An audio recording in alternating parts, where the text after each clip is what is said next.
Good evening. Hi, I'm Bob Flint from Springfield Regional Development Corporation, and welcome to the East Central Vermont Economic Development District's annual spring workshop.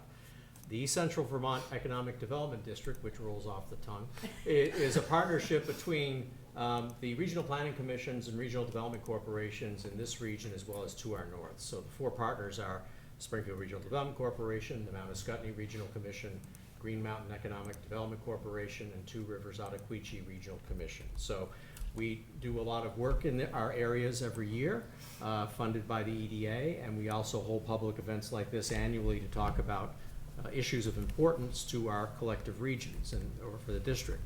So an issue that comes up all the time and certainly has taken on greater urgency in recent years is housing. So it was about a year ago, as we will hear, that an exciting new tool to the toolkit was approved by the state legislature, the Community Housing Investment Program, or CHIP. So here to talk to us about CHIP and how it might be of use for our area towns, I'm going to go immediately, go this way around. Katie Buckley with the Vermont League of Cities and Towns, and Bonnie Warringer also with VLCT. Commissioner Alex Farrell from the Vermont Department of Housing and Community Development, and over on the far side is Jessica Harleben, who is the director of the Vermont Economic Progress Council. And they're all involved in this adventure and helping to share how this could be, again, a useful tool for communities and developers around the state. So I think Commissioner Farrell, you're going to start us off. I don't mind doing that. So you'll notice very quickly I'm a sideshow here. The real principals are flanking me. I'm gonna touch on some of the context very quickly as to what got us to CHIP and some of the other housing legislation that led to that. And I know a lot of the folks in this room are going to be aware of some of that. But I also, the reason I'm here is to talk about some of the other tools that exist right now, particularly for projects that may or may not be the scale that is right for CHIP. And so it's good to have some of these complementary tools in mind. So like Bob said, I'm Alex Farrell. I'm commissioner at the Department of Housing and Community Development. Now, it's a fun time to be commissioner of Housing and Community Development, because what you're looking at right here is a timeline of some of the recent legislative actions and policy initiatives that we've undertaken to try to affect housing. So I'm going to zoom back. We'll just take a look at 2017 when, do folks remember the housing revenue bond that the governor and legislature worked on? So they issued a bond to raise $37 million to invest in housing. And at the time, that was a massive investment in housing. And actually, at the time, it was the largest single public investment in housing in Vermont state history. So $37 million, have that number in your mind. Now, as we started doing some of that work, the governor and many key legislators were also observing that there's still a lot of work to do to make the systems work better. We can throw dollars at this, but it's not going to solve the issues when it comes to housing and development in the state. So starting in 2020, we had the opportunity to really prove that out when the pandemic brought hundreds of millions, actually over $1 billion to the state of Vermont, and the state chose to steer a great deal of that. In fact, almost $800 million towards housing. There was a great article by Carly Berlin of Vermont Public who broke down the housing investment. So almost $800 million went towards housing production in the state of Vermont. Really unprecedented for the state. But what it did was it showed us, also accounting for the fact that there are macroeconomic factors that made housing harder to build and more expensive to build during that time, but it also gave us the chance to see, when we really ramp up our system, where do we hit snags. One of the big ones that we saw was local zoning. And so in 2023, we decided to tackle the issue of local zoning, at least take a big first step in that direction, in something that a lot of my colleagues across the nation are still trying to do. And so we passed the Home Act of 2023. I know we've got some folks on local boards here, so probably some awareness of what the Home Act did to local zoning and bylaws in terms of mandating certain density. After that, there was the conversation. Our friends at VLCT kept saying, well, this is great, but what about state permitting? What about Act 250? That creates an artificial barrier for unit creation in many cases and actually encourages sprawl. What about Act 250? So in 2024, the legislature sought to undertake reframing of the jurisdiction of Act 250, and Act 181 gave us location-based tiered jurisdiction. You're going to see a little asterisk next to Act 181. A lot of people here laughing because they know why. And what I like to say is, given that the administration, we vetoed that bill and we sent really strong signals. I like to think our work just wasn't quite done until this legislative session on Act 181. And so after this legislative session, I feel much better about where Act 181 landed, in that it created exempted areas where you can scale up housing without creating this arbitrary trade-off elsewhere, right? Enough said on 181. So we had done this work on the regulatory front, and then folks said, well, we're still left with this one big hurdle, which is the cost of infrastructure, which we're having to plow into the units. And so the folks renting our units, the folks buying our units are having to cover that cost, which, by the way, me, developer, I'm fronting the cost of all this infrastructure. What can we do to help abate some of that? So that's what led us to what became Act 69, which gave us the Community and Housing Infrastructure Program, which you're going to hear about more, which really was the financing tool to help alleviate that component of the cost burden of the infrastructure. All right. So now I'm going to talk a little bit about some of these other tools in the tool belt. And the reason I like to talk about them, oh boy, before I talk about the tools in the tool belt, these folks are going to talk to you a lot about getting ready for CHIP applications if you're the municipality or if you're a community member. And I just like to point out before we dive into this that there is a tremendous amount of data at the public's disposal. And a lot of communities have already performed their own local housing needs assessment. That's great. If you've done that, that's a huge lift, and it's really going to be useful when it's time to look at CHIP applications. Now, if you haven't, the state publishes a housing needs assessment. Your regional plan will have housing targets in it. And then housingdata.org. That's a Vermont-specific website. We got that domain here in Little Vermont, which is pretty cool.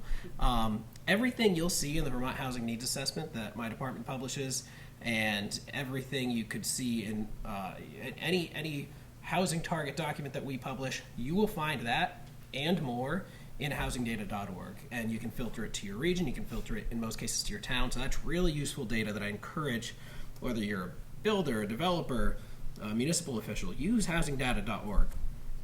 All right, we're gonna work this presentation correctly, and then, all right. So there's gonna be a scale at which CHIP isn't necessarily the tool. If you're redeveloping an apartment building, units that had fallen into disrepair. If you've got a large Victorian that's 5-6 bedrooms, but you could split it up into 3 or 4 rental units.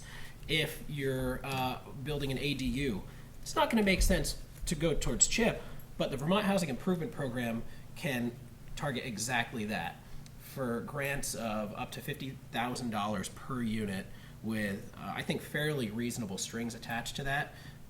We can help you make these investments, and it's been a tremendous success, especially in this part of the state. You can see Windsor and Windham County, friends over in Rutland County have done great with this. What's great about this is not just on a per capita basis, but on a pure numbers basis. It actually outperforms in these parts of the state beyond, say, Chittenden County. So for that reason, my boss, the governor, loves it. So keep an eye on the Vermont Housing Improvement Program. Also, for municipal officials here, if you've got manufactured home parks in your community, keep in mind the Manufactured Home Improvement and Repair Program, MER. If you've got a park that needs some reinvestment, this can help invest in the infrastructure, enliven that park up, make it safer, stronger, more viable. If there are units in the park and the homeowners need some help to stay safely and healthily housed, there can be grants directly to them. So those are 2 tools, grant programs to keep in mind for that smaller scale. Man, I swear I know how to use technology. The last thing I'm going to talk about, and I've got a handful of handouts here that I'm going to leave behind. I'll flash them up in a second here, but our Homes for All initiative. Anyone heard of the Homes for All toolkit? Any of you hear about the toolkit that we published a few years back? Okay, this is good. So folks know we published a toolkit back in 2024, which was a how-to guide. We had a lot of folks that were getting VHIP grants that were first-time developers, and we talked to them and said, how did you take the plunge? What were the steps? And so we essentially created a textbook that would show someone in Vermont how to develop housing at a small scale. That was so successful that we decided to bring that to life in 2 future phases. So the first phase I'm going to talk about is phase 2, our small-scale developer trainings. And I'm going to leave these 2 handouts here for to advertise in-person workshops. These are full-day workshops where they walk through some of the things that are in this toolkit. And this is really intended to be sort of a crash course in what are the basics of development in Vermont. If you like that and care to do online coursework in the academy, we have folks that have developed curriculum and are teaching courses in very specific, whether it's pro formas, whether it's becoming a landlord. It's a really robust set of coursework. All of this is free, by the way. So if you all know folks in your community that maybe they're in the trades, they could be a developer, if they just get that little push, I really encourage them to look into these courses.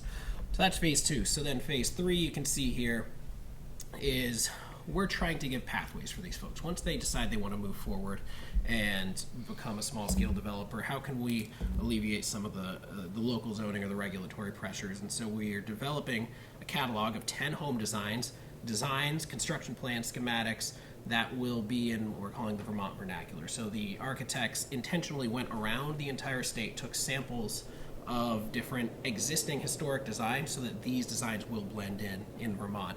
And we're going to publish this set of, for now, just 10 units. Oh boy, good, that's going to cool it off. That's good to know. And we have pilot communities that are taking these and adopting these designs as pre-approved. So you just go and zoning administrator gives you your approval. We're encouraging more municipalities to look at that path once the catalog is published. So a little more detail can be found in the developer trainings in these 2 handouts right here, but just real quick, the full day in-person workshops, at least this first phase this year, 3 of the 4 are done. If someone's interested in a nice long drive up to Linden, Vermont from down here, I encourage. It's actually September 23rd. It's correct on the handout. But again, there's still the online curriculum with a really talented group of folks teaching those courses. And then just to show a couple examples of what some of the homes may look like in this catalog. These aren't the homes. These are actually some of the designs that were in the toolkit, but this is to give you a sense of this Vermont vernacular. Just to give also some reassurance to folks that when we talk about a 4-unit building, a quadplex, it's not something scary. In fact, it'll probably blend in and look just like a single-family home. So these are really exciting tools. But if you look at these and you say, boy, that's ugly, what are you doing, Alex? Your team is ridiculous. I'm leaving this handout here, and there's a QR code. You can scan it, and this is a survey so that you can give your input on the designs. That's all I have to say.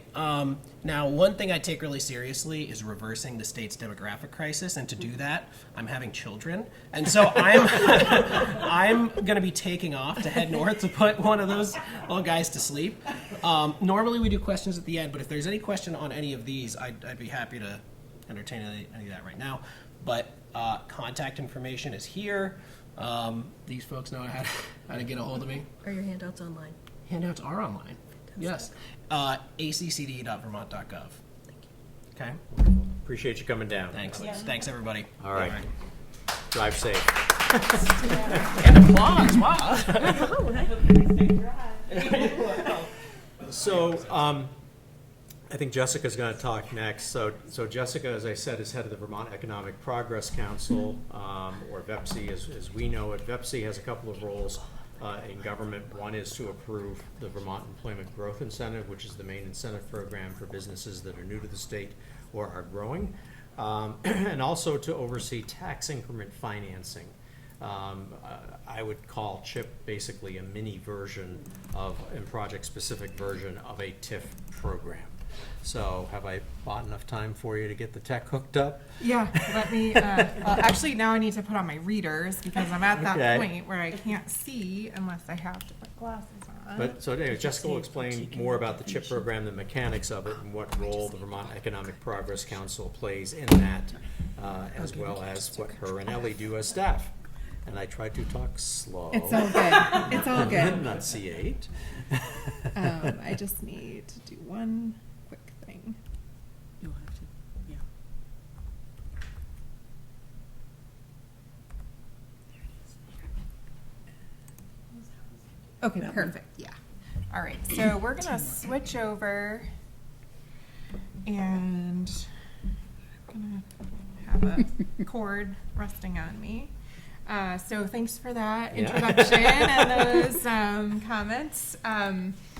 So we're going to talk about CHIP and the $2 billion investment that the legislature gave to the state of Vermont.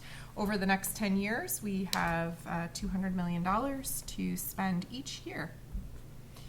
So before we get into that, I'm just going to tell you a little bit about who I am and what the council does. So I'm Jessica Hartleben. I'm the executive director for the Vermont Economic Progress Council. I'm a governor-appointed position, and I work under a statutorily authorized council that is made up of 11 members. 9 of those are appointed by the governor, and 2 are appointed by our General Assembly. 1 is a member of our Senate, and that currently is Senator Wendy Harrison from the Windham County District, and our representative in the House of Representatives is Representative Abby Duke from the Burlington District. So our council is by statutory requirement an independent council, meaning that we're not affiliated with any state agencies or departments, but we do get our administrative support and could not do our work without the support of the Agency of Commerce and Community Development and the Vermont Department of Taxes, also from the Department for Housing and Community Development and the Department for Economic Development, which are housed within the Agency of Commerce. For CHIP applications, the legislature wanted the VEPC Council to have some additional support to review the housing applications. So the legislature provided VEPC with 3 additional board members that are going to be reviewing and hopefully approving those CHIP applications. Those non-voting members are from the Vermont Housing Finance Agency, the Vermont Housing Community Board, and from the Department for Housing and Community Development. And as Bob said, we also administer what's called the Big TIF program. There are 9 districts in Vermont representing 8 communities. The city of Burlington has 2 TIF districts. And then we also represent and administer the Vermont Employment Growth Incentive, which is Vermont's only performance-based business incentive program. So that's a little bit about the council and where the administrative home for CHIP is going to live. So as we talked about earlier, there's going to be this $2 billion investment.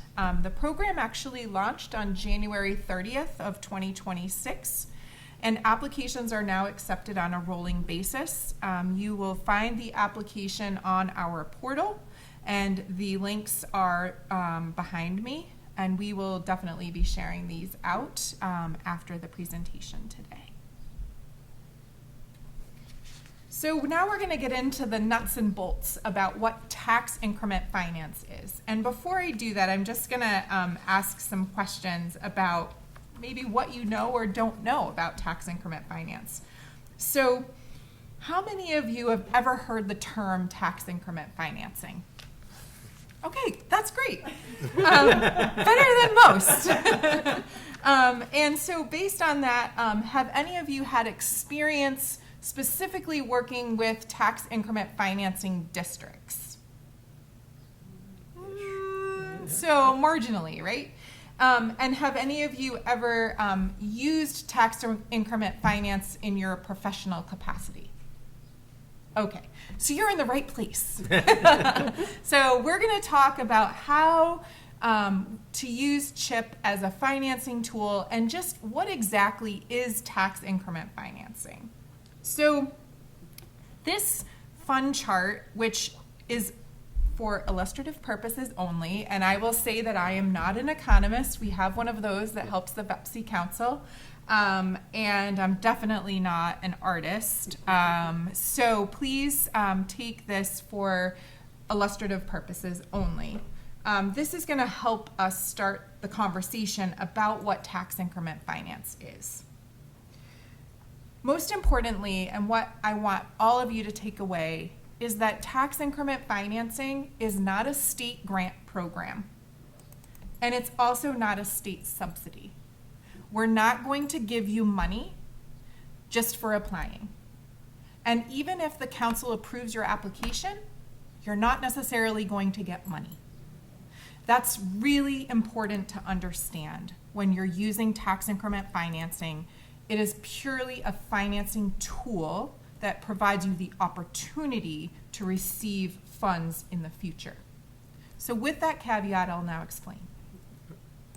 So the chart that you see here shows how the money flows over time when a community begins to use the CHIP program. CHIP is another term for tax increment financing. What you see on the bottom chart, that dark green, those are your pre-CHIP revenues. Those are representative of your property tax revenues in your community that your community already collects. Nothing about that is going to change in the CHIP program. And those monies would continue to be collected regardless of whether you use CHIP or not. Did we just, it came back, okay. I might have to occasionally circle my mouse here. There's nothing about the dark green that's going to stop flowing to the education fund. So those tax dollars will always go to the ed fund. Nothing about CHIP is ever going to touch that. And that's really important to remember. Tax increment financing is going to capture the increment. Increment is this light green. Increment is the new property tax revenues that are going to be generated from the new housing development that would not exist without the infrastructure investments. That's the light green triangle that you see here.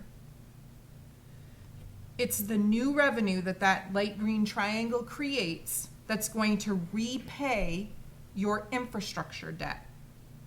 That infrastructure debt that you incurred to build your infrastructure. That's the key to tax increment financing, and that's the key to the CHIP program. Because what we heard in the legislature was that infrastructure is the biggest barrier in Vermont to housing creation, and it drives up the cost of housing in Vermont. These light green funds are the money that's going to pay that infrastructure debt, and that light green money is created by those new property tax revenues that are generated from that new housing investment. So these incremental property tax revenues are going to pay back that debt. Once all of your debt is repaid, both your light green and your dark green, which is your blue, goes back to the ed fund. And therefore, you will have the dark green, which the community always had. That's your property tax revenues that you always had. The light green is your new housing development that's now been created. And you have new tax revenues that are going to pay for your infrastructure debt. And your blue is basically your reward at the end of your district. You have a healthier tax base. Your community is going to benefit for generations to come because you're going to have that new infrastructure. You're going to have more tax revenues, and you will just see the benefits for generations to come.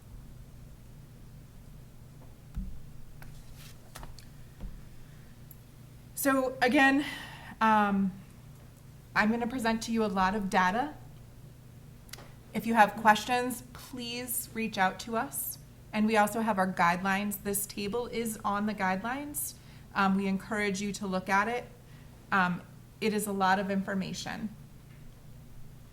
This slide looks complicated, but hopefully I can walk you through it and make it less complicated for you to understand. We're going to start with a basic principle that the more affordable housing that you create, the more tax increment that you'll be able to keep to repay your infrastructure debt. So you will also see that there are 4 different types of projects of housing that you can create with CHIP. There's affordable rental housing, there's affordable owner-occupied housing, there's moderate income housing, and there's market rate housing. All 4 of those are in the CHIP program. The legislature specifically allowed for market rate housing to be eligible for this program. What changes across these tiers is how much increment, which is that light green triangle that we talked about in the slide previous, is how much increment you will be able to retain and what you have to demonstrate in order to get there. And we're going to talk about what you have to demonstrate as part of a but-for test. Additionally, there are certain housing unit requirements depending on whether you create affordable or moderate income housing. So for affordable rental and affordable owner-occupied projects, at least 15% of your housing units that you create have to be affordable. If you create moderate income housing, that threshold's going to go up to 25%. Market rate housing does not have a housing unit requirement at all, and there's no housing unit requirements for that. There are AMI limits, and we're going to follow the VHFA guidelines for that. And those are also set forth by statute, and they're written here in the table. As I mentioned earlier, there is a but-for test, but for the affordable rental and the affordable owner-occupied projects, the legislature has waived that but-for test requirement. Moderate income and market rate projects will require a but-for test. And the but-for test is essentially that without the CHIP financing, your housing development would not occur or would occur in a substantially different and less desirable way. And what that basically means in English is that your housing project either would not happen, or that you would not be able to create the number of units, or that those units would not be able to be affordable or moderately priced. And there's more information in our guidelines if you would like further information about that. And then lastly, when I talk about how much increment you can retain, when we talk about state increment, that's referring to the education fund increment. Affordable rental, affordable owner-occupied, and moderate income projects can retain 85% of that education fund increment. Market rate projects can retain 75% of the ed fund increment. Municipal tax increment, you must retain a minimum of 85% of your municipal tax increment, but you can retain up to 100%. So what and you'll hear this from Bonnie, what we are telling folks is that this is going to require a partnership between the municipality and the developer so that you both can understand what your needs are, so that you can understand how this table is going to mutually benefit both the developer and the municipality. Every CHIP site is going to be unique. It's going to require a lot of pre-implementation planning. And with our experience in the TIF program, the more pre-planning that you do, the better you will be to see your project become successful in the future.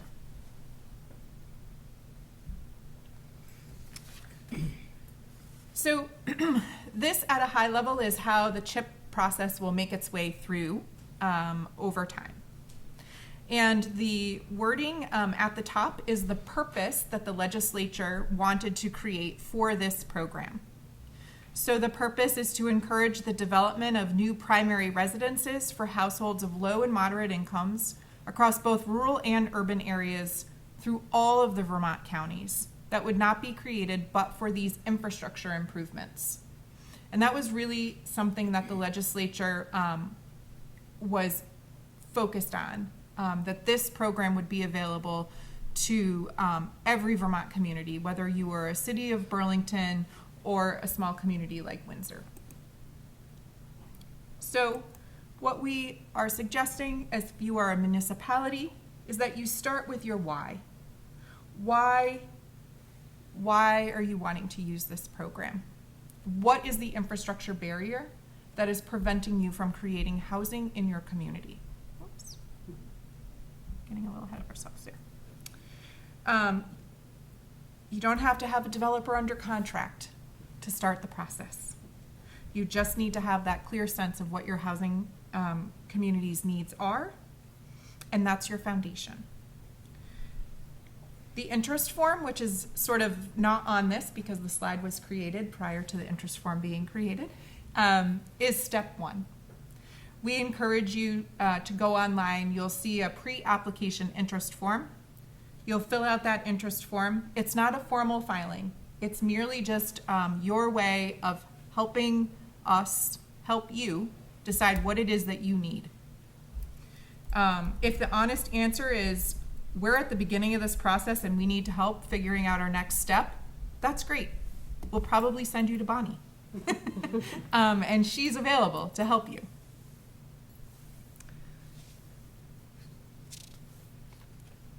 The next step, once you've worked with Bonnie and once you've figured out what it is that you need in terms of infrastructure, and you've built your stack together and you have your developer or your sponsor in place, and you've worked with lawyers and consultants, and you've gotten everything together, you will create a housing development plan. You will design your housing development site, your housing infrastructure agreement, and then you will go online and you will upload those into the portal, which is in the new and improved GEARS system, as I'm told. And again, we also have a user guide online next to the portal, and the VEPSI staff, which is myself and Ellie Beckett and Farida Ibrahim, the three of us are also available to help municipalities if you have technical assistance needs in using the online portal to work through your application. So you'll submit your application. We will review your application. We will come out and actually do a site visit to see where your infrastructure and your housing is proposed to be developed. And then you'll come to Montpelier and you'll come and meet with those 11 members of the VEPSI Council and the 3 non-voting members, and we will review and approve your application. Once the application is approved, you can then go out to bond, or you would have sponsor financing, and then you would construct your infrastructure, and you'd begin your project. The infrastructure would then get built, the housing follows, and the tax increment would follow on from there. The tax increment, as I said before, the tax increment is very important because that's going to generate the money that's going to pay for that infrastructure. When the bond or the sponsor finance debt's retired, again, all of that revenue is going to flow fully back to your municipality into the ed fund. Your CHIP program will end, and your community will end up with new infrastructure, new housing, and a stronger tax base than it had before this program was started. Okay, so does my infrastructure project actually qualify for the CHIP program? So we have some rules that the legislature passed around what infrastructure improvements qualify. So the first thing is that the infrastructure improvement must serve a public good. And the legislature allowed VEPSI, gave us the task last summer of defining what the public good is. And the public good is defined in our guidelines. And so I'm just going to read to you what the guideline definition is, because the public good definition allows for public infrastructure improvements, and it also allows for private infrastructure improvements. And I'm not going to get into the specifics of that today, but just know that it does allow for private or public. So the public good is considered met for infrastructure improvement if it is publicly owned and publicly accessible, or if it is privately owned and publicly accessible, or if it is privately owned and privately accessible if the municipality and the developer can demonstrate a community benefit from the CHIP-supported infrastructure project. So those are the 3 at a very high level. More is in the guidelines. If you meet that, You also must demonstrate that the infrastructure improvement directly supports the development of the eligible housing development. So what does that word salad mean? Basically, that means that your infrastructure improvement has to support the housing that's being created. So you couldn't say, we'd like to rebuild our wastewater system because we want to support a new commercial building going in. That's great that you want to do that, but that doesn't support housing. So that would not be eligible. Could it be mixed?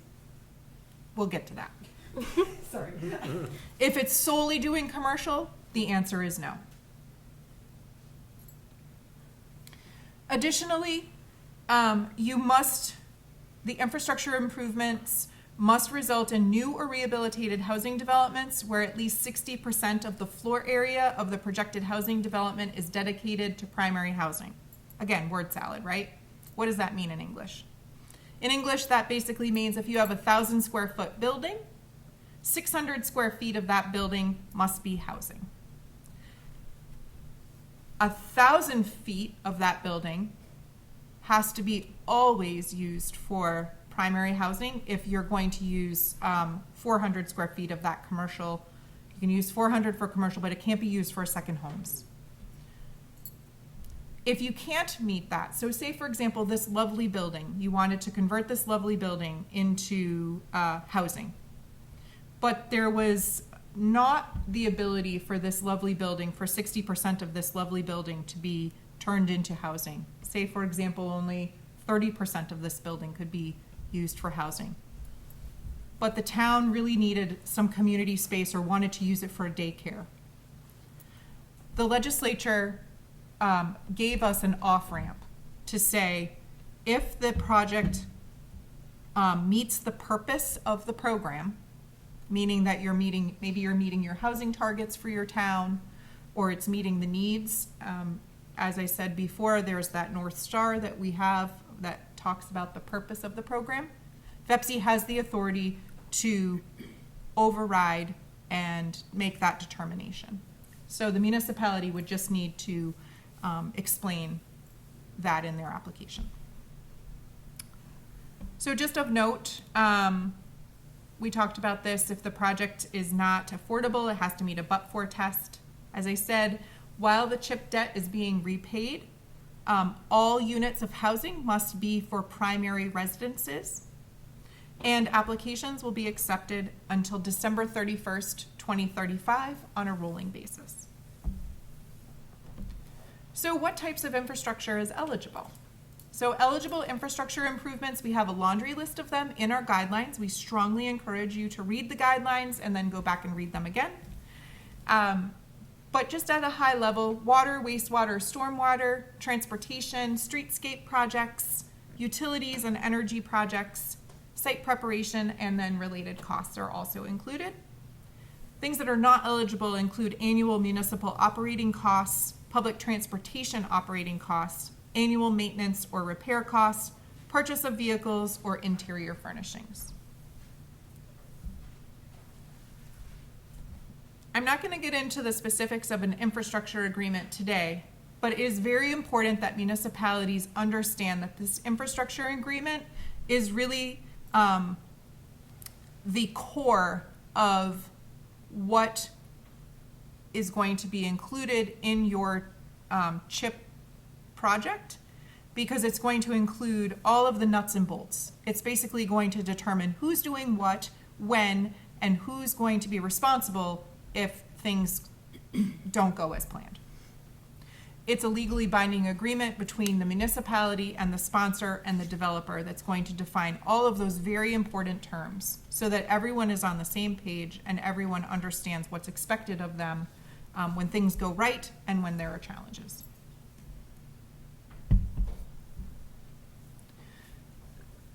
So lastly, I'll just leave you with this. Here's the QR code that gives you access to our website, the CHIP guidelines, the CHIP application interest form, and then also gives you access to our portal and our user guide.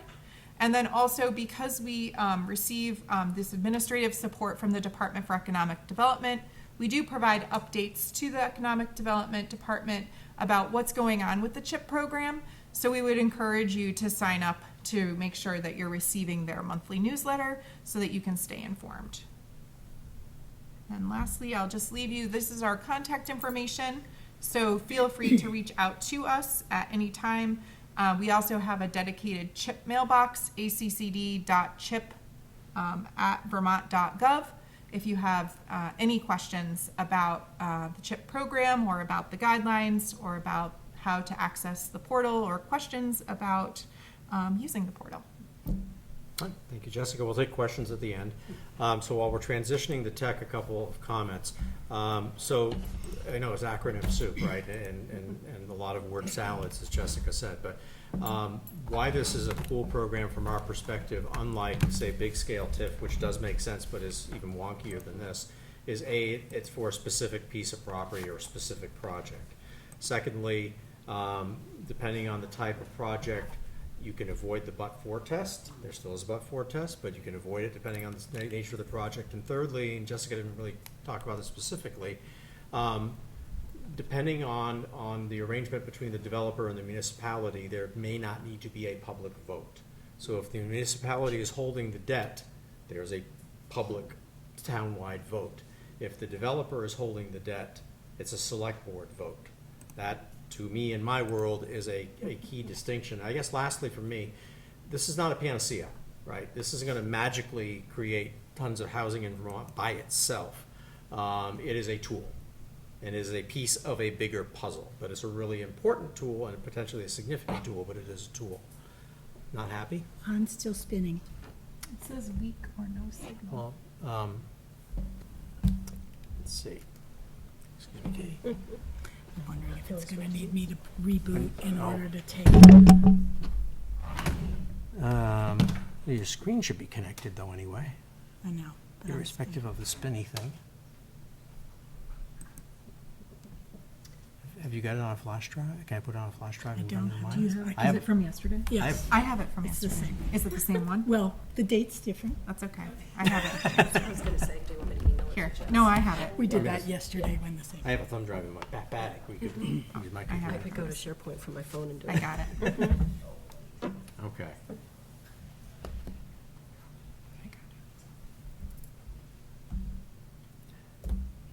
So, you know, a key part of this is, as everybody has said, is the role of municipalities. So obviously Vermont League of Cities and Towns works with municipalities. They've received support to help provide technical assistance to municipalities. Obviously, the Regional Development Corporations, Regional Planning Commissions are here to also provide support and technical assistance to try and help bring these projects to fruition. Do you want me to? Success? Just wing it. Or I can run the slideshow if you want, and you can do it from there. There we go. Sure. Okay, I gotta put my Yesterday. glasses back. Sorry. The right Or pair. I can do. 1, 2, 3. It's thinking. There we go. All right, All right. great. So thank you. Bonnie, all yours. All right, so as Bob mentioned, I'm Bonnie Waninger. I'm the project and funding specialist for the Vermont League of Cities and Towns, which really means I help coach municipalities on developing their project and finding funding to help them. And my focus today is CHIP in Vermont, which is VLCT's 3-year assistance program for municipalities. We talked about when we could answer questions here at the end. If your question is a general question, think about what's applicable across the state. That's a great question for here. If you've got a project specific in my town, this is happening, let's do a one-on-one and talk about it. You get more time, you get more in-depth there. And I also want to say that VLCT works with municipalities and local officials. So if you have a direct role in town government, you're a lister, you're a planning commission member, you're a select board member, that's who we work with. We don't necessarily work with developers, right? Because we are a municipal organization. Okay, great. So CHIP in Vermont, I said, was VLCT's 3-year support program to help towns. And we're helping you learn how CHIP works to decide if CHIP is a good fit. It's not the right tool in every instance. To help you find projects that support housing, to build strong CHIP applications, to understand the program and funding rules. VEPSI does a lot of that. Well, here's a backup. You've got more in-depth that they can't answer because of their role and the fact that they're the administrators of the program. And then you can also learn from other towns and experts. We hold a monthly, I'll talk about this later, office hours where towns come and ask questions. Some towns just come and listen to what other towns are asking, and that helps them move through this. So the idea is that CHIP in Vermont can help your town build confidence with CHIP. So what do you receive as a town? We do trainings and webinars. We've had 3 webinars now on different aspects of CHIP. And in July, we'll have one that's more about how do you go about having this public-private partnership conversation with your community. Because many communities haven't worked with developers before, except in something like a zoning process. So that's new. We also have those office hours. That's, we show up, whoever wants to shows up. They ask questions or they listen, and you can get some direct advice there from us, but sometimes it's from the other communities. You have a question about how do I do this, and the communities there will choose to say, here's how we did it in our town. We're also doing a resource library, we call it. We don't want every community to have to create everything from scratch. So we're doing templates and guides and planning tools that can help you move CHIP forward. The last thing we want you to do is spin your wheels creating things that have already been done. We're also providing that one-on-one hands-on support that I mentioned to move your projects and applications forward. You can meet with us one-on-one, and that learning from other towns. So we're going to help you from the early stages of planning through your application and implementation. And Bob mentioned this, so I will say it again. Your Regional Planning Commission, your Regional Development Corporation, there are consultants out there you can help. They can provide some guidance and some in-depth help as well if they've got the capacity to do it. So don't forget to knock on their doors as well. All right. Oh, you're already there. Okay. CHIP takes a team. This is not a solo effort. It won't be one municipal official doing it all, because a lot of municipal officials have a role in CHIP. Your select board and city council members, they have designated roles in CHIP. There are things they and only they need to do. In some towns, that's the town manager or the town administrator that the select board authorizes to do that. But treasurers and finance staff have a role. The listers and assessors have a role. Town clerks always have a role in towns. They are the keeper of the documents. So all those documents that as volunteers we have living on our computer, really you want to push those. That's a town clerk records and storage issue. So I always put them in here. And then in some towns, the planning and zoning staff or volunteers are playing a role in CHIP. So we hope that you'll all come to these educational sessions and get to know CHIP. So anyone who's working on housing, planning, or town infrastructure can benefit from one or more of the webinars and the resource information. Many towns ask us, well, how do we get CHIP ready? How do we know if we're ready to use CHIP? It's a new tool for towns, and you may need that time to get ready. So here are some things you can start with. Talk in your town and with your town officials and with your voters about your town's housing needs. Some towns have done that through their municipal plan. Sometimes those municipal plans are a little old and you have new requirements. So take some time to talk about that and identify the types of housing your community wants and needs. And you'll hear me say this a couple of times. Your municipality does not have to participate in CHIP. It can choose to participate in CHIP and to work with that housing developer. So you need to know when you're going to choose to do that. And that leads to the next one, which is creating a town CHIP policy or a participation policy or some sort of guidelines so that everybody in the town's on the same page and developers know what to expect when they come to your town. And I'll talk a little bit more in depth about that in a moment. You also want to look at your other policies. The last thing you want to have happen is that the select board's over here working with a developer on a project and the zoning board turns the project down. So first of all, your select board's probably implementing your town plan and your zoning, but communication should happen. So work as that team. You want your finance policies to work, you want your zoning, your planning. So really take a look at those and say, could I move a housing project through rather quickly? To developers, time is money, and it is money.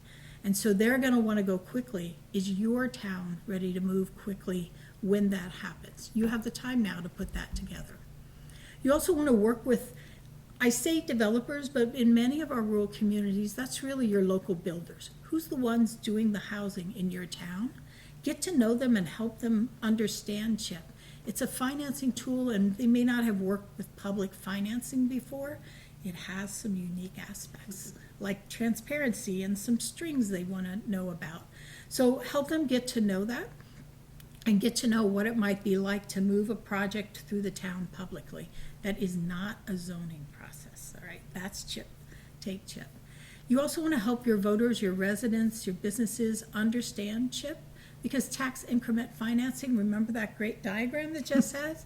That can be a little confusing. There will always be questions about, aren't we stealing from the education fund? Don't we need this money in the future? So you're going to need to talk to residents and help answer those questions, which means you're going to need to know those answers yourself before you dive in.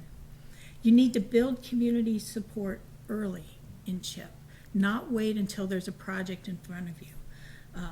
Those communities oftentimes who go, for instance, to bond votes, if all they've done is warrant a bond vote, rarely does that bond vote get a yes.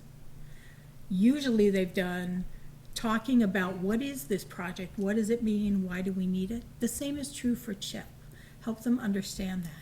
And then use that support network around you, whether that's VLCT, VEPSI, your RDC, your RPC. There are folks out there who can provide some coaching. That good planning and that strong community support, that helps these CHIP projects succeed. So let's look a little bit further at the municipal policy I talked about. What is it? It's a policy, it's a guidebook, it's your local playbook for when and how you're going to use CHIP. And it can be your checklist as well. The kinds of things you might put in there.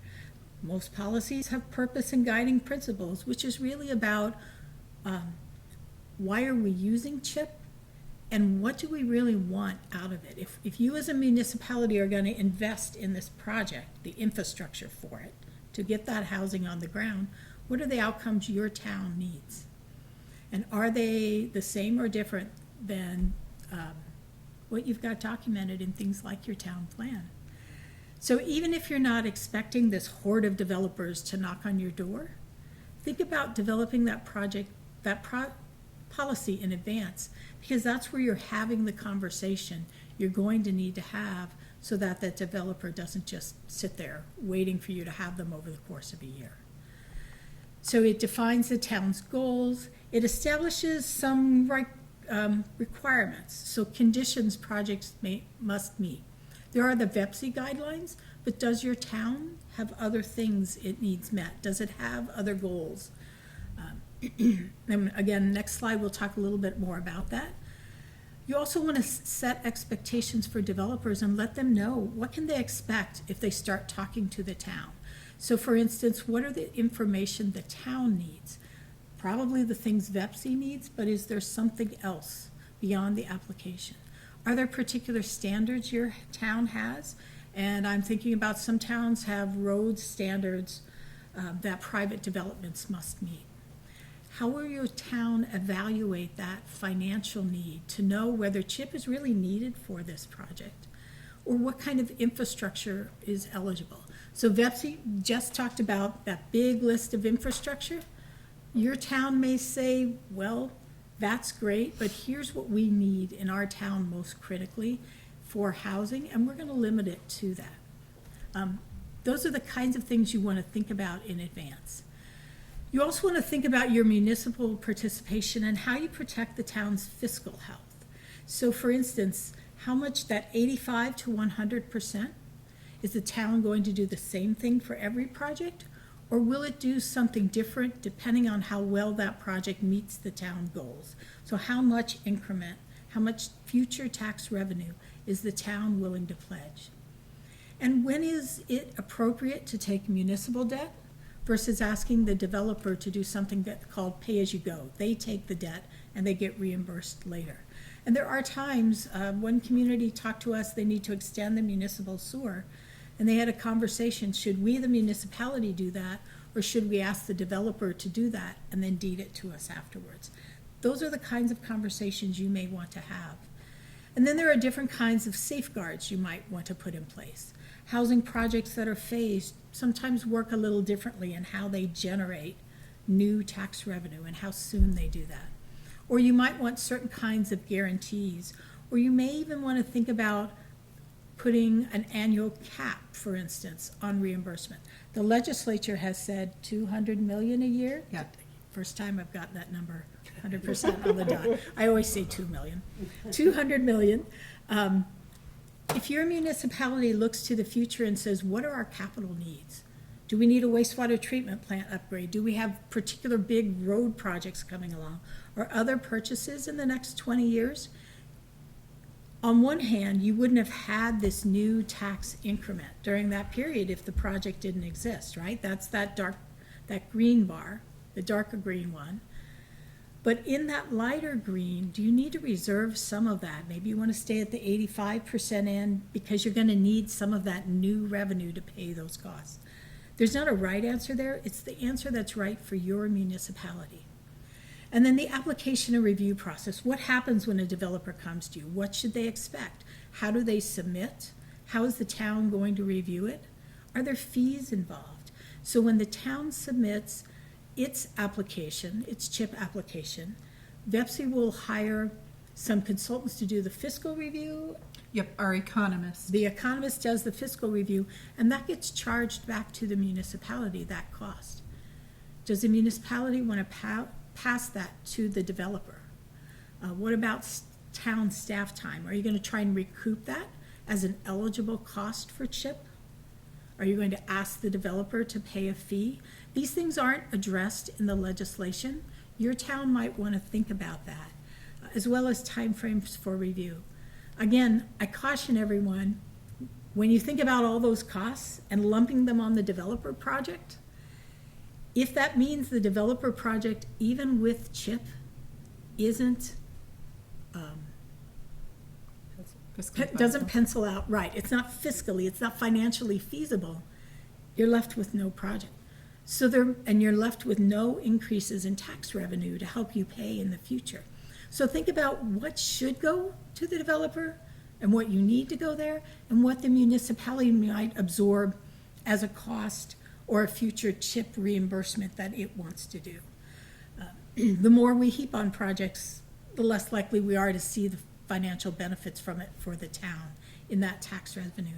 And then finally, there might be other things you put in your project. Some pieces of CHIP and risk management are more general. So one thing I bring up that the town administrators and town managers always laugh at is it's good practice to include a statement in your policy that says if the developer isn't current on their payments, maybe they're not the ones you want to work with on CHIP, right? They shouldn't owe you money. But there also might need to be things that you think about, like CHIP allows, the way the CHIP process works, after this project starts getting going and that increment is generated, there's actually more tax revenue coming in, you, the town, bills the property owner, and the property owner pays you those taxes.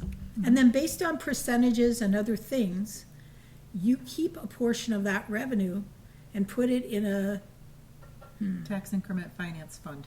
thank you, fund, not account. I always say account, and I don't mean bank account. I mean just on your treasurer's going to do it in the town books, so that you can track it. And the developer, after they've paid, can invoice you for that. If you charge taxes 4 times a year, are you going to let them 100% bill you in the first payment, or will it have to be 4 quarterly invoices after they pay that? And why that's important is if it's the first one, you'll be advancing them funds. Maybe that works and it's for your community. If it doesn't, think about that in your policy in advance. So think through how the whole process works and how your municipality may want it to work. Finally, I'd just like to say that your CHIP policy doesn't approve or reject policies. It simply lays out the expectations so that everybody understands what's going to happen and what everyone's role is, so that all the projects are evaluated the same way. No one feels like somebody got special treatment, which tends to go poorly when you talk about public transparency in projects. It gives your residents confidence that you're going to use this CHIP tool wisely. And it lets the developer know what to expect, which is important to bringing them to the table. Okay.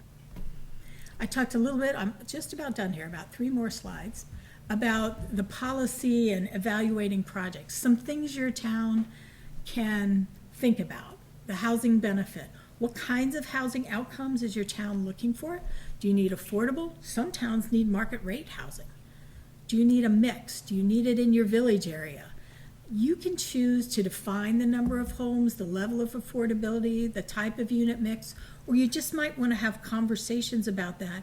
So as that CHIP project moves through, everybody's on board with, yeah, this is a good project for our town. Also, the infrastructure needs. Remember, CHIP doesn't fund the housing project.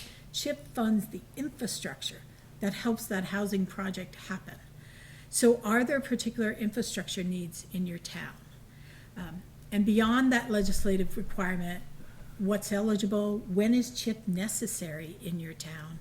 And does your town have, I called it proportionality limits, and some municipalities will know when I talk about FEMA having a 1-to-1 cost-benefit ratio for every dollar FEMA funds.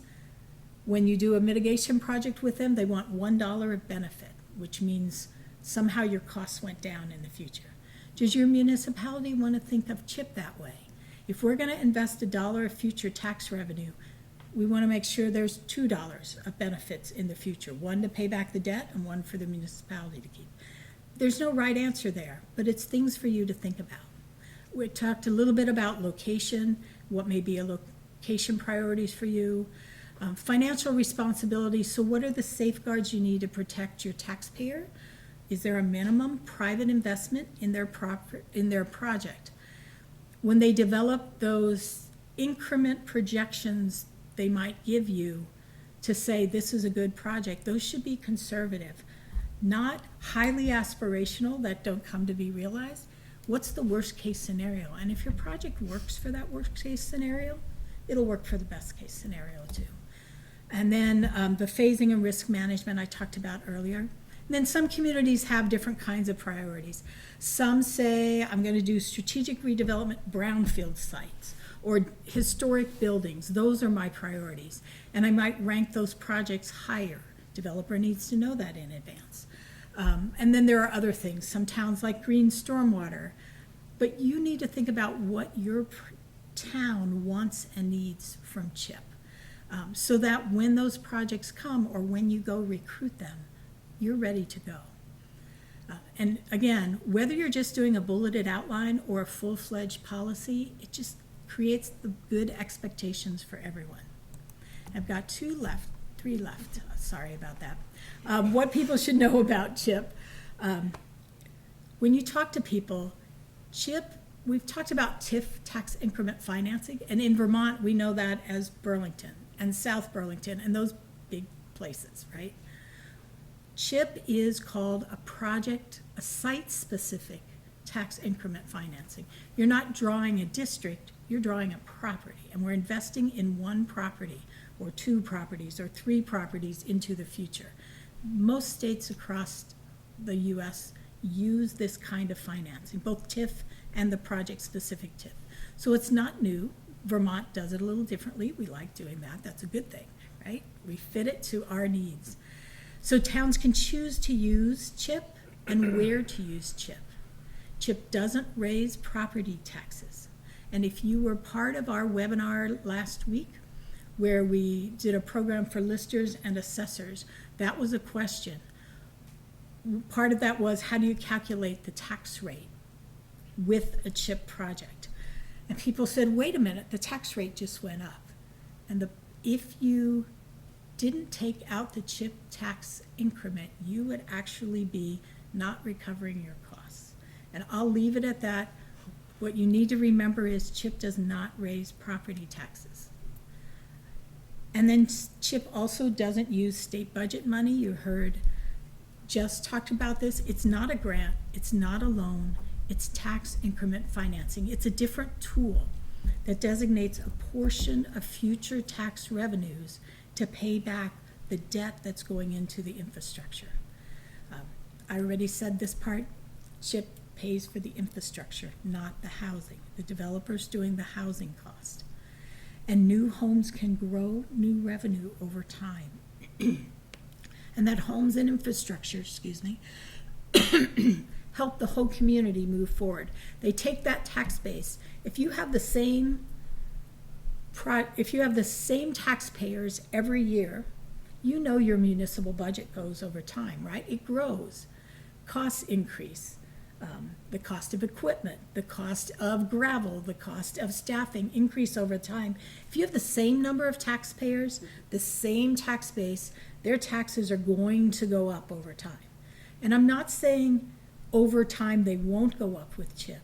What I'm really saying is that CHIP gives you more taxpayers to spread those costs over. So they might go up a little slower than they would have. So that's one of the reasons you might want to invest in infrastructure that supports housing projects. CHIP's a tool that help you with housing and infrastructure into the future. And now I'm really near the end, you can tell that. So one of the things we do is we acknowledge the fact and we appreciate the fact that CHIP in Vermont, our program, is supported by both the Northern Borders Regional Commission and the State of Vermont Agency of Administration through grants. And VLCT also pays a part of that. But we're really grateful that they felt that CHIP and municipalities were something to invest in. People don't think about municipalities as workforce investment, but you guys are out there working and you work pretty hard. And so to invest in an education program for how to use CHIP, I think is pretty important, and we are proud that they've chosen to invest in us for that. If you have questions about CHIP or CHIP in Vermont, town officials can contact Katie or I. You can join our webinars or our office hours. Each webinar is recorded and we put it on our website. And that recording is available to anyone, not just town officials. So if you're a developer, a landowner, a nonprofit group, you can go in and watch those afterwards. They're usually available about a week after the webinar date. And we do record the Q&A with those as well. You can also reach out to us for one-on-one support. We'll meet with you. We usually do it via Zoom. Many communities are pretty well versed in that.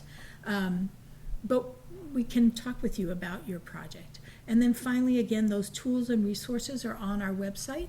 If you just do VLCT CHIP in a web search, you'll come to our CHIP webpage, and you'll see buttons at the bottom, and one of them says Tools and Resources, Frequently Asked Questions, Meet with Us one-on-one. There's even a direct link right to VEPSI and the guidelines. So know that you can get there from a variety, you can get to a variety of different places from there. Our goal is to help towns learn about CHIP and use it successfully, so please reach out anytime. And that's it for me. Great.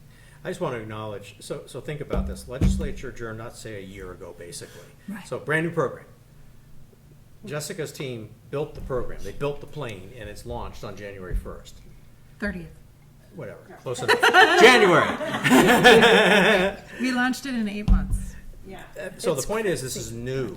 This is new to everybody here, too. I mean, so you've got people here to help you, but it's going to be interesting to look back in a few years and things maybe none of us realize now, and to see what worked, what maybe Yep. needed tweaking, whatever. So, but just an incredible amount of work by these guys to have this to the state. So thank you for that. Anything, Katie, we've missed from the VLCT end? No, or- I think Bonnie was very thorough. Everybody was very Yes, thorough. every, So I'd love to take any questions about any of this, any of what you've heard, or anything we haven't covered, if there's anything. Yeah, Noah. So a couple things came to mind. One is, say I got $1 million sewer expansion project, and all it does is increase grand list by $1 million. Is there a ratio that makes sense? I mean, it would take a lot of years for that tax revenue to come and pay for that $1 million investment. Do you want to start with that one? Can it just fund a wastewater? Well, you'd I have, guess say like, okay, if it's $1 million CHIPS program to expand Okay. the sewer, and it creates an apartment building, it's valued at $1 million. That's a new $1 million on the grand list. But the infrastructure cost was also $1 million, like a 1-to-1. Right. So the infrastructure you can pay for Right, so I think, let me just clarify what you're asking, because I don't want to misrepresent your question. So what you're saying is that the wastewater project is $1 million. That's the total, right? And you're proposing to support, you need to have that wastewater project to support a apartment building, right? Okay. And you can't create that apartment building without building out your wastewater project, right? Okay, and it's gonna cost you $1 million. Yeah. Okay. Or that apartment building would be valued at $1 million. Valued at For $1 million. tax purposes. Okay, so what I would say is that, you would be able to use a portion of whatever that value is for the new tax revenues that would be generated from the apartment building that was created. Without getting into the weeds, there would be what they call an original taxable value, which would be the base of what it was gonna cost. Additionally, after the housing was built, there would be a new assessed value, right? And that light green is gonna be the difference, right? And then over the 20 years, that's gonna continue to grow that. What I would say to you is that a wastewater project that's gonna cost $1 million, CHIP is not gonna be the only funding source in that project. And what we see for Big TIF in those projects is that you have what they call a capital stack. And the capital stack has multiple funding sources in it. So that's why when we talked about that pre-implementation planning, your municipality is gonna be working with a developer and working probably with other agencies within state government to look for other resources to be able to supplement that $1 million project that you're gonna need to raise those funds for. So CHIP might be a portion of your $1 million, but it's not gonna be the whole project cost. Does that make sense? That's at a really, like, super high level. And something you pointed out early on in this, and I don't think that's where you're going with this, Noah, but just thinking it's Ludlow, where you're from, is primary residence. CHIP-funded projects have to be primary residences. Yep. No So- Airbnbs. Right. No Or second other homes. things, yeah. That's caused some consternation in the northern part of the state. And is that until that It- 20 years? And then yes. you can do whatever you Till want? the- That's Big correct. TIF. Yep, so that was a compromise in the legislative, in Act 69.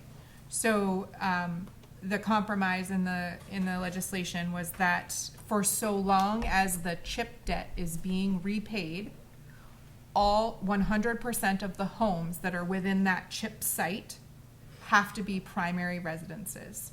And the municipality will need to verify that. If it's owner occupied, we would just verify that through the homestead declarations that you file. And if it's renter, then it's through your landlord certificates. And Bob mentioned Ludlow. So town, not developer. If you want to chat about, you guys may already know the 7 grant type programs that usually go into wastewater. If not, give me a call and we can chat about those. There are roughly 7. They don't all work for every project. Yeah. But they can also help buy down. You can use CHIP with grants, with other loans. The developer's probably going to have owner equity and various loans and money from other places. Everybody's going to have multiple money. And it might be that your project doesn't pencil. Yeah. Like, Yeah. it's And I not guess feasible that's from a what- financial perspective. Right.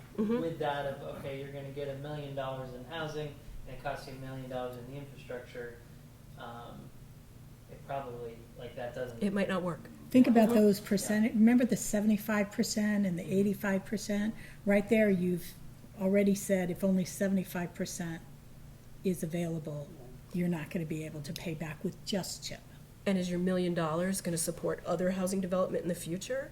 So you might So make that the was the investment next- from a public perspective and just realize that it's going to benefit this project, but it might benefit 100 other units in the future, and so you might consider that as you're making that Is that investment for the something you can community. kind of pair where, hey, there's this one project, ready to go, makes sense. But expanding the sewer gives us the opportunity for, in the next 10 years, all of a sudden these other sites would be more feasible. Is that a CHIPS project where we're not necessarily getting the full value out of this one project we're applying for, but there may be these other ones that happen down the line, or is it something that really needs to be wrapped up in one? It's one, yeah, it's one.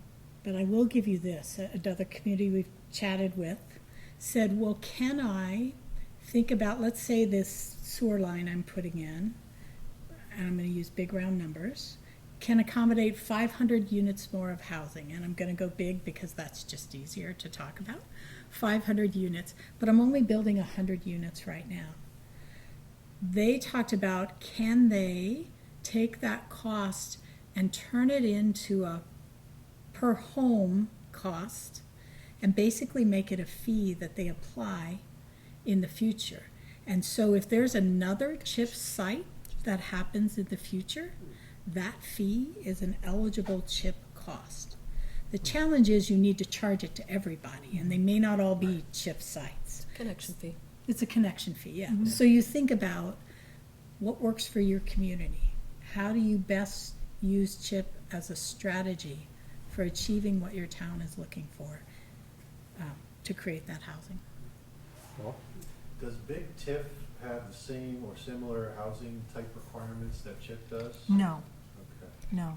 So Big TIF has different requirements, which I'm not gonna go into today. An Please. economic development, sort of, yeah. But there are significantly different requirements for Big TIF than there are for CHIP. CHIP is designed to be a project-based TIF model that is targeted at housing production.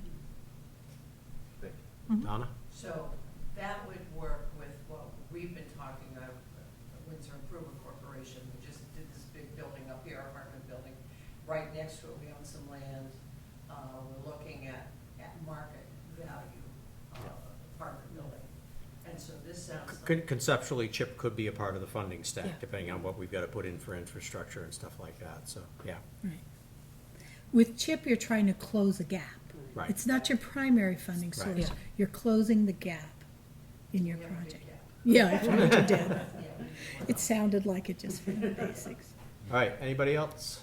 Yeah, I got one more. Yeah, go How ahead. about a project, we got market, single family home, we got, some apartments, affordable stuff, and we got some mixed use retail that does fit the model.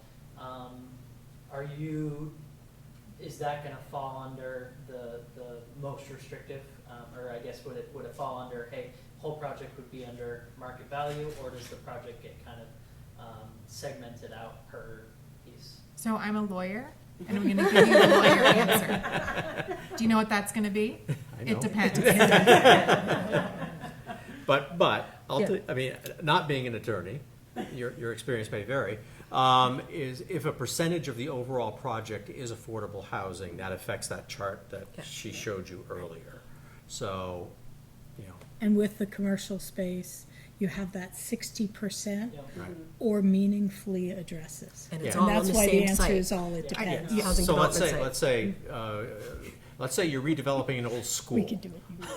And a percentage of the building's gonna be used for housing.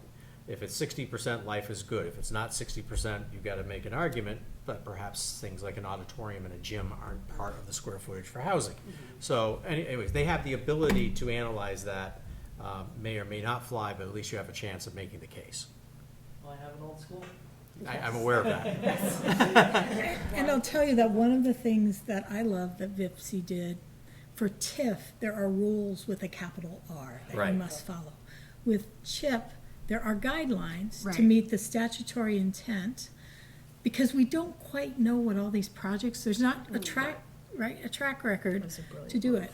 So that gives, first of all, it gives VEPSI a little bit of flexibility, but what it really does is gives all of us flexibility until such times as there might be rules with a capital R.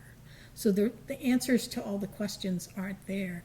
because we haven't all dreamed up the scenarios they need to think about yet. I'm trying awfully Well, we hard, though. won't know until we know. But it's Right. I exciting mean, to we- at least have the opportunity. Yeah. Right? So when we were creating or advocating for the legislative statutory language, and then when we created the process of guidelines first and then rules, one of the things that we told the legislature and that they had the confidence for VEPSI is that we already have a TIF rule. So we have a TIF rule, we've had a TIF rule for a long time. And we modeled our guidelines on the current TIF rule. And now we're using best practices from other jurisdictions, and we're consulting with other outside experts from those jurisdictions to kind of look at and make tweaks as we need to.